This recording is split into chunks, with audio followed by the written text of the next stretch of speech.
The real estate agent is one of the most misunderstood professions and humans on the planet, and we are angry about it. So today we are dispelling myths. We're telling no lies, but we are talking about the 7 biggest lies about real estate agents that are out there and why they are not true. Big liar, liar, pants on fire.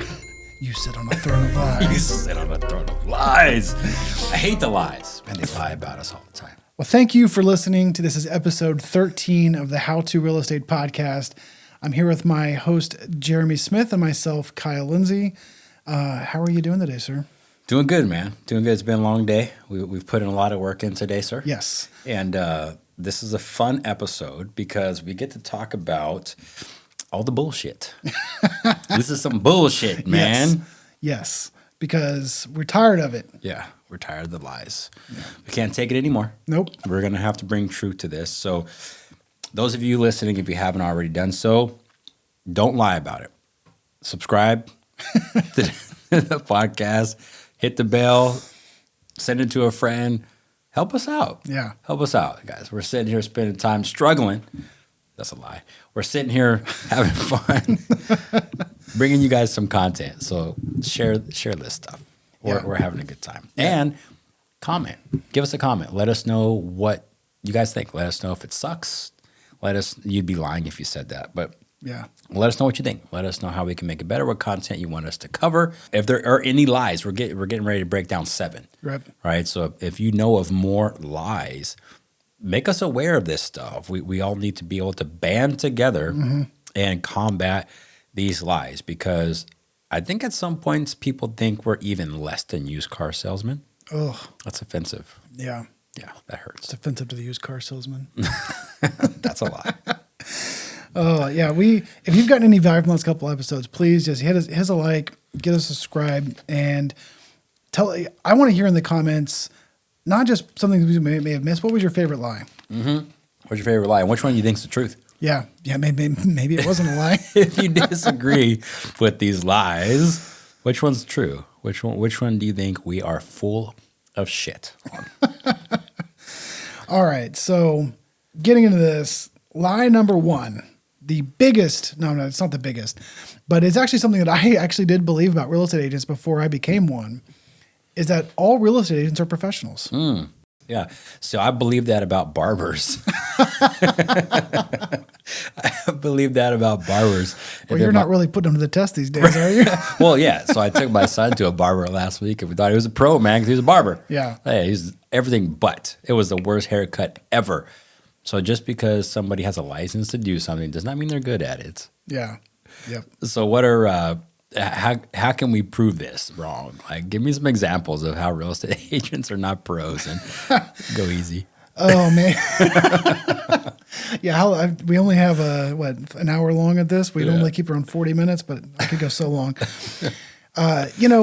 There's a lot of real estate agents that are unprofessional, and we've talked about this before, but 13% of real estate agents make it. Yeah. 87% fail in the first 5 years. There's a reason for that. A lot of people think this is just going to be a side hustle, or they can come at it with limited experience and never grow. For the most part, there's a lot of real estate agents. I'm not going to say the majority, because I still think most real estate agents try, and they just never get the mentorship or want to work hard enough to make it. But there are definitely a good percentage that are terrible communicators. They don't respond to you. They won't answer emails. So much so, this just had to get reinstated in our code of ethics. They had to put a time limit on how long it took a real estate agent to respond, because apparently you have to do that because people just don't respond to you. Yeah, that's professional. So now we have 24 hours to respond to someone once we're under contract. To your client. They had to dictate how long you could respond. To your client. If nothing else says that we are not all professionals, that should be right there. The NAR had to put into our code of ethics how long you had to respond to your client. That's horrible. That is horrible. So I've got a little bit of a story. So there was this time where story time about these bullshit agents. About this. Now, this person was a pro. Oh, okay.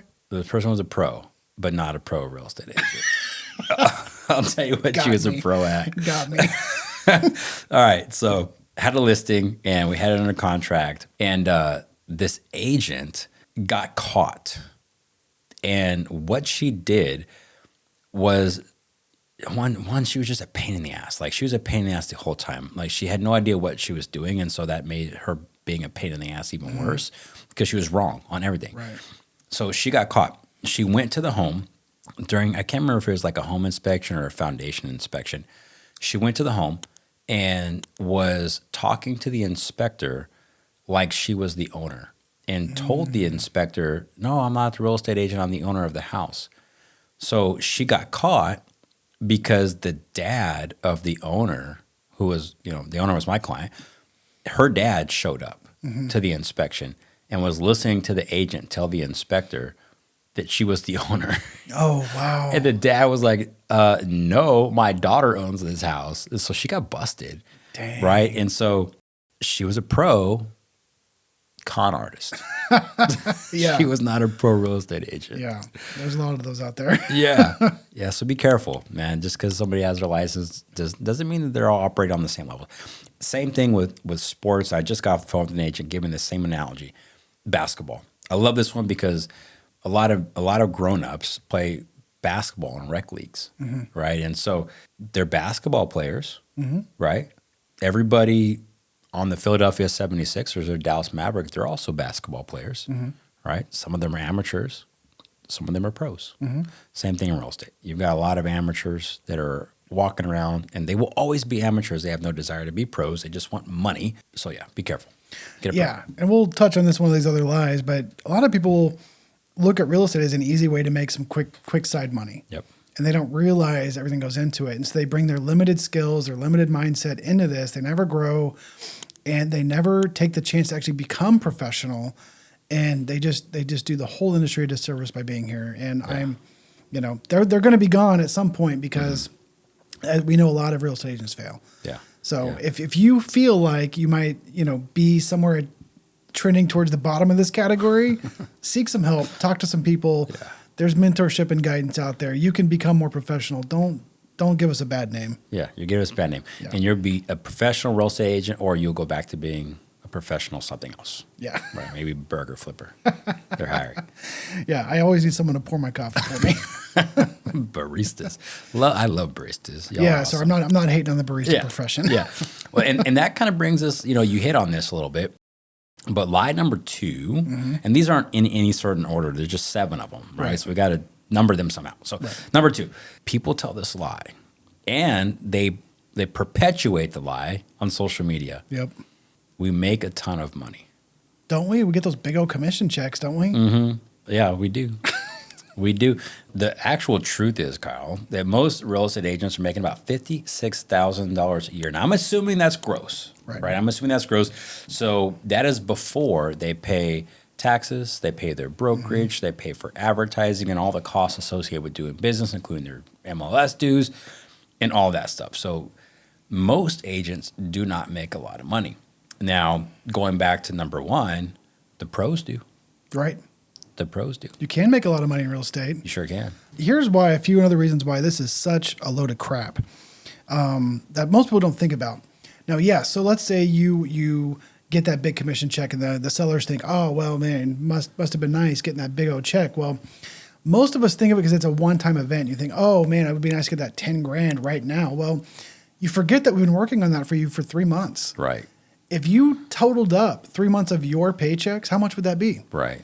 That might be close to that 10 grand commission check we just got. When you average it out over time that we've spent on your transaction, that may not look like such a great hourly wage. Certainly. For that one transaction. Now, this is where the pros can make a lot of money, and why 20% of agents do 80% of the business. And you really ratchet that down, 4% of agents do 64% of the business. Those 4% they're doing well. Yeah. The 56 grand for 30 hours a week in median, that's not terrible. But what other people don't think of, the other side of that coin is, like Jeremy mentioned, is that we're business owners. This isn't just income like you get on your paycheck where everything's already deducted and that's your final paycheck. Right. Off of that, we also pay our brokerage. Yep. We're paying monthly dues to the brokerages sometimes, not always. Some brokerages take splits or fees out of some of that. And then, of course, we got to pay Uncle Sam. Yeah. And that could be a hefty paycheck right there. Exactly. Sometimes for some people, 25% of it's gone already right there. Yeah. So when you really whittle it down, it's really not that much for your average real estate agent. It's a whittle bit. A whittle bit. Damn you. But yeah, the pros, the reason why they do make money is because they have volume, right? They provide a lot of value, and they just get more business. So you can't make a lot of money, but that's a lie. You know, we don't all make a lot of money. Right. Some of us make a whittle bit. Just a whittle bit. Just a whittle bit. All right. Number 3. We control property prices. Yeah. I'm just out here telling everyone what property is worth. Yeah. No one can do anything unless I tell them what the price is. Yeah. How are you cutting out appraisers? Oh, man, it's so easy. I just tell them. Right. Because I control the property prices. So I just tell them. Yeah, listen to me. Yeah. Right. So that's a lie because there are checks and balances in place. But I do remember early 2000s that my first attempt at real estate. I do remember back then, like you would have direct contact with the appraisers. And you could actually pick your appraiser. And I was in Southern California. Right. So I remember I had a house that needed to be appraised, and I had a relationship with the appraiser. Right. I actually picked the appraiser, like, hey, bring this person. Right. And this is not just me. This was happening all over the place. So don't go trying to investigate me and prosecute me for this. It wasn't just me. It was a different time. Yeah. And this may be a lie. Yeah. So the house appraised for something it probably shouldn't have, right? Because the relationship was there. So I think at one point in time, we didn't necessarily control prices, but we had an impact on them. Yeah. I think this lie was based, like you're alluding to, in somewhat of an older, kind of outdated fact. Right. Because, when a real estate agent, especially if you go off market and can choose their appraiser, you can kind of set the price, but that just doesn't happen anymore. There's too much transparency with the MLS, with Zillow being as prolific as it is, and everyone's seeing all the prices around you. You know, the appraiser is now an unbiased third party that no one can choose. You know, even appraisers can't even work for mortgage companies. Yeah. It's a service that they hire that then picks an appraiser kind of random for them, and then they come out there and, that don't beat me up at appraisers. I know it doesn't work exactly like that, but they're not employees of the mortgage company because they can't be by law. Right. So they try as hard as they can through the new real estate laws to separate those things there. So the fact that you think that real estate agents are controlling home prices out there, do your research. Yeah. You have to do your research. It probably means that you got a deal that you didn't like. Right. And then you think the real estate, you want to blame somebody instead of your bad decision making. Blame the real estate agent. Okay, Yeah. cool. Yeah, that's a lie. That's a lie. That's a lie. What we got next, man? I mean, I wish I could control property prices. Me too, man. Me too. So up here at number 4 is that all real estate agents are the same, so just choose whoever you want. Yeah, that's a good one. Yeah. That's a good one. So going back to the pro thing, right? Right. Yeah, I think we talked a lot about that. Not all real estates are professionals. Also, not all real estate agents, they put the same time into their craft. The median work week for a real estate agent is 30 hours a week. Well, your top producers are usually working 50, 60, 70 hours a week. They're putting in serious time to their craft. Also, like we talked about, to become a top producer, you're closing multiple transactions per month. Right. Most of these guys are doing 20 plus transactions a year to get into that category. There's a lot more business experience. Like, don't hire someone because they've been in the industry 30 years, because that same person's been in the industry 30 years may not have closed as many transactions as that same person who's doing 20 or 30 a year. Yep, certainly. And then they don't all have, like, the medical field, they call it bedside manner. Right. Right. So not all agents are going to be able to handle stress the same. Right. So you may have a very professional agent that has a capacity that's smaller than another for handling stress. Right. Right. As your clients are going through a transaction, they're going to get stressed about different things at different times. No two people are the same. So you're always going to have to be leveling up when it comes to your emotional intelligence. And not all agents have the same emotional intelligence. So I think that's important to know too. Yeah. Well, not even to mention specialties. So let's talk about situational specialties. So like there's some agents that are specialized in divorce or bankruptcy or death in the family. So probate. Right. That's a good point. Yeah. So your situation may even depend on or be dependent on who you choose as your real estate agent, because that some agents have zero experience with those things. Even if they are doing 20 or 30 transactions a year, that might be in just your typical normal transactions, and they have no idea how to handle your situation. Yeah, maybe complex. You may have a luxury listing. Right. And this agent is not necessarily a luxury agent. Or you may have a mobile home, and there's intricacies about that. Right. So yeah, definitely not all created equal. Right. The next lie is that real estate agents know everything about every property that is for sale. You're an agent, aren't you? Why don't you know? You should. You should know. Yeah, you should know. You should have the seller's disclosures embedded in your brain. Right, right. I mean, and beyond the seller's disclosure, why doesn't the listing agent know what type of brick was used? Mm-hmm. Yeah. Why was the home planned out this way and put this way on this lot? Yeah, exactly. What did they get permits for that? Mm-hmm. Why are the sellers moving? Yeah, exactly. Where are they going? Yeah, what are they going to do with all that money? Mm-hmm. How much do they buy it for? How much do they buy it for? Guys, here's the thing. We need to know everything about the process. Yes. Right? I think it was Henry Ford that had this quote that was like, hey, I don't need to commit everything to memory because I got this little machine here and I'll just push a button and it'll connect me with somebody who knows the answers. Right. Right? So it sometimes can get frustrating when your clients are asking you these questions that are important to them, but to us, we're like, that's a dumbass question, right? So, one, don't tell them that. And two, don't make them feel that way. Right. But just know that you have the ability to go out there and get the information to the best of your knowledge. You have seller disclosures. You have the listing agent to ask questions on that. He can go back or she can go back to the homeowners and ask those specific questions. But yeah, there's just no way we're going to know everything. I think the general misconception here is that we're experts. Yeah. And we are experts, like I said, in the process, in the transaction, but we are not experts of the property. Right. And I think really kind of digging in and explaining that to someone, which is even done in the contracts for you if you read them. But you lean on experts to get that information. That's why you hire an inspector, or even more important, maybe we should do this in another episode. The inspector is not an expert. Right. They're also a generalist. Yes. So if you find an electrical issue, you need to hire an electrician. If you find a foundation problem, you need to hire a foundation company. Right. In the same vein, you are not an expert on the property, and you are not expected to be. Yeah. So, have that conversation with your clients early in the process, Right. and let them know what you will and you won't know. Certainly. And how we can find out if you don't know, but it is an important issue to go over with them. Yeah, and that's absolutely a great buyer consultation conversation. Yes. Hey, we're experts at this, and we're not going to know anything about the home we go see. Or even to double down and get it right is hey, what's going to be important about properties that you're going to want to know about? Be a little proactive. Oh, certainly. Yeah. Yeah. Yeah. All right, man. We got two more. Two more. We're on number 6. What you got? So lie number 6, real estate agents are unnecessary in the digital age with listings being posted online.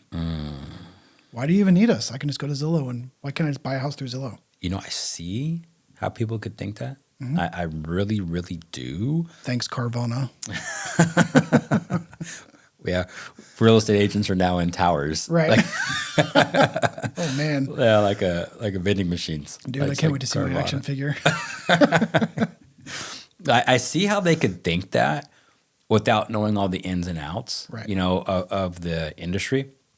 But there's some things that you cannot replace with AI. There's some things you can't replace with technology in general, right? And that's the human connection. And one person working for another person to help them reach a goal, and then working them through that process. Like the negotiations alone can be a very emotional process, right? And imagine two machines negotiating. Where's the give? Right? Where's that empathy in that situation? So although technically can you write a contract without a real estate agent?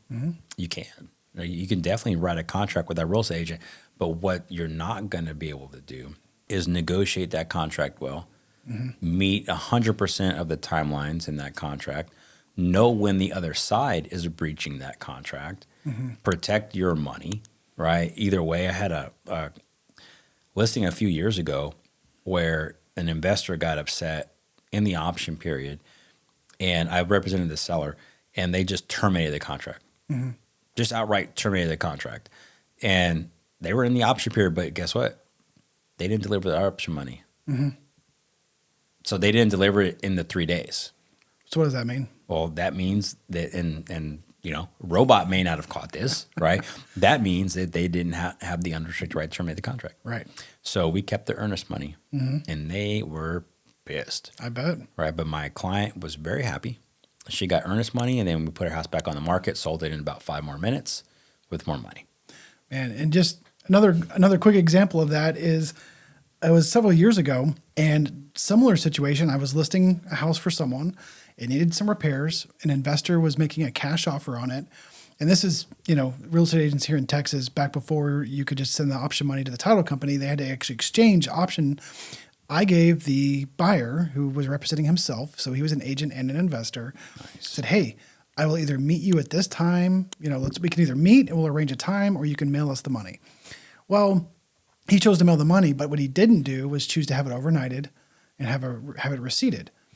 I didn't receive the money until 2 days after the option period was ended. Or the delivery fee, delivery time limit for the option money. Wow. I advised my client, hey, don't take the money. Yeah.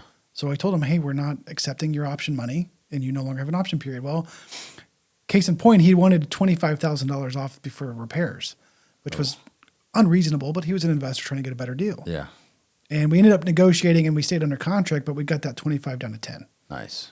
And robot may not have caught that, or whatever. Or even worse, if the seller was representing themselves, they wouldn't even known. Right. And that's the thing. And I'm going to take a step back here and a little bit about this particular lie. It's a little insulting. For sure. Because, and I get where it comes from. I have empathy to people who maybe have had a bad experience and thought, I can do that better. Yeah. And you're probably right if you chose a crappy agent. You might be able to do it better with very limited knowledge because you chose someone, unfortunately, who didn't know what they were doing. You believed lie number 1. Right. You believe lie number 1 and number 3, where they're all the same. Yeah. So that was 4. Yeah. 1 and 4. Yeah, 1 and 4. So here's the thing is, if you're going to hire someone to represent you in the most important, possibly biggest transaction of your life, take a little time to do some research and ask some questions about their experience level, how they work, how they operate, what they've done in the past. You know, it just blows my mind that people will choose the first agent that they meet. Yep. I mean, it works in my favor a lot, but at the same time, like, you know, it's crazy to me when I see it on the other side. And to think that you could Google how to be a real estate agent, how to represent yourself, do 10 or 20 hours worth of research, and think that you're going to match my 7 years of experience. Yep. It's honestly a little insulting. Yeah. But at the same time, I get where it can come from. So it's a lie, but it's certainly a lie. I can empathize. It's certainly a lie. Yeah, I definitely can too. And at a for sale by owner one time that one of my relatives was buying a property. It was listed for sale by owner. She left me a bad review after all was said and done, like one of my only bad reviews. And it was just funny because I just held her to the contract, but she didn't understand it, right? So it was so much frustration on her part with having to provide receipts and not being able to have her handyman do electric work and having a licensed HVAC tech, like because I held her to the standard of the contract, it upset her. It pissed her off, right? She just didn't realize that she had to do these things because she didn't have anybody guiding her. Right. You know, she just, I guess, just read the paper or didn't and just wanted to do what she wanted to do. No, so damn, it's not the truth. We are necessary. We are necessary. Yeah, I don't care what you guys think. We're necessary. Maybe some of y'all aren't. I don't care what you think. And the last one, what does it go? What do you got? Our last lie on the list here, and you're seeing a little bit of a theme here, but one of the biggest lies that people think about the real estate industry in general, and it's why they get into it and they fail, is they think it's an easy part-time job. They think they think it's like Uber, where you just drive around, you pick people up, you show them, you drop them off places, or they think it's easy, and it's not. Yeah, I think this is one of those lies that really sets up would-be real estate agents more than consumers. Yes. Right? Some of these are like more like consumer gets shafted because they believe this lie. Right. And I think this one is definitely something that has people that are looking at the real estate industry from the outside and they say, oh, I can do that. That looks easy. like you seen people's social media posts, and that's about it, right? Yeah. Oh, sold the house here, did a house there, but guess what? Maybe that house fell through. They didn't post that. Right. Maybe it was someone else's closed sale. It was someone else's closed sale, and or they got lucky. Right. I think sometimes people get lucky and fall into business because they knew somebody, but they don't really show all the long hours of studying and practicing and script practice and just late night stressing and dealing with people's emotions and your own emotions and your family's stuff and just all the craziness that goes on in real estate. I would say when I was a part-time agent with a full-time job, that was like probably the hardest part for me. Yeah, 100%. It was much easier when you could just devote your whole attention to it. Oh man, like we've talked about this, off camera, but like when I shifted from part-time real estate with a full-time job somewhere else and became a full-time agent, man, I felt like a weight came off me. Yeah. And it was just like so much easier being an agent when I could focus on it 100%. Yeah. And I realized there's a lot that goes into that. And not everyone can just make that jump but regardless, being a real estate agent is not easy. And I started part-time and that's the way most people do. But looking back on it, like I was not doing my clients as good of a service as I did as a full-time agent. For sure.